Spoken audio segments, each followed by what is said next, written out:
പാലയൂർ തീർത്ഥകേന്ദ്രത്തിലെ തർപ്പണ തിരുനാളിനോടനുബന്ധിച്ചൊരുക്കിയ ഫിഫ വേൾഡ് കപ്പ് ദീപാലങ്കാരം സോഷ്യൽ മീഡിയയിൽ വൈറലായി. കാണികളെ അത്ഭുതപ്പെടുത്തിയുള്ള വർണ്ണവിസ്മയത്തിന് പിന്നിൽ തൃശൂർ ചിറ്റിശ്ശേരി സ്വദേശിയായ 17-കാരൻ ബിൽജോ ആണ്. പാലയൂർ പള്ളിയിലെ ദീപാലങ്കാരത്തിന്റെ പ്രധാന ചുമതല ബിൽജോയുടെ പിതാവും ചിറ്റിശ്ശേരി സ്വദേശിയുമായ ബിജിറ്റ് കാട്ടുകാരനായിരുന്നു.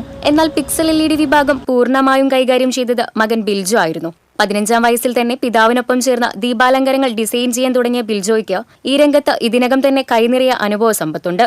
ആധുനിക സാങ്കേതിക വിദ്യയായ പിക്സൽ LED വിളക്കുകൾ ഉപയോഗിച്ചാണ് ബിൽജോ ഈ ദൃശ്യവിരുന്നൊരുക്കിയത്. ഓരോ LED ബൾബും പ്രത്യേകമായി നിയന്ത്രിക്കാൻ സാധിക്കുന്ന സാങ്കേതിക വിദ്യ സ്വന്തം ലാപ്ടോപ്പിൽ പ്രോഗ്രാം ചെയ്താണ് ഈ മിടുക്കൻ വിസ്മയം തീർത്തത്. വടക്കാഞ്ചേരിയിലെ പ്രമുഖ ലൈറ്റ് എഞ്ചിനീയറായ ഇസ്മായിൽ വടക്കഞ്ചേരിയിൽ നിന്നാണ് പിക്സൽ LED പ്രോഗ്രാമിംഗിന്റെ അടിസ്ഥാന വിദ്യകൾ ബിൽജോ പഠിച്ചെടുത്തത്.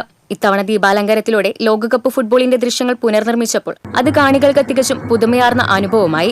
തിരുനാളിനെത്തിയ ആയിരക്കണക്കിന് തീർത്ഥാടകരുടെയും നാട്ടുകാരുടെയും മനം കവർന്ന ഈ ദീപാലങ്കാരത്തിന്റെ ദൃശ്യങ്ങൾ ഇപ്പോൾ സോഷ്യൽ മീഡിയയിൽ തരംഗമായി മാറിയിരിക്കുകയാണ്.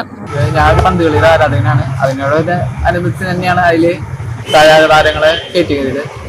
ഇതാണ് ചെയ്യുന്ന ചില കമ്പ്യൂട്ടറിൽ നമ്മൾ ബൾബ് കൃത്യമായ ക്രമീകരണത്തിൽ അതിലേക്ക് വീഡിയോകൾ അപ്ലോഡ് ചെയ്യും. അത് നമ്മൾ കാർഡ് വഴി ഡേറ്റിലേക്ക് എത്തിക്കുന്നതാണ് ആ ഡിസൈൻ പ്രതിഫലിക്കാൻ കാരണം തന്നെ.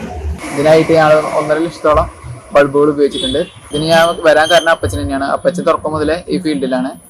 അപ്പച്ചൻ്റെ ഒരു ഇൻട്രസ്റ്റിലാണ് ഞാനും ഇതിൽ കയറി വന്നത്. ഇപ്പൊ പഠിച്ചു, ഇപ്പൊ എൻ്റെതായ രീതിയിൽ ചെയ്തു പോകണം. പ്രായത്തെ വെല്ലുന്ന സാങ്കേതിക ജ്ഞാനവുമായി ലൈറ്റിംഗ് രംഗത്ത് തന്റേതായ മുദ്ര പതിപ്പിക്കുന്ന ഈ 17-കാരന് വലിയ അഭിനന്ദന പ്രവാഹമാണ് ലഭിച്ചുകൊണ്ടിരിക്കുന്നത്. TCV news, Chavakkad.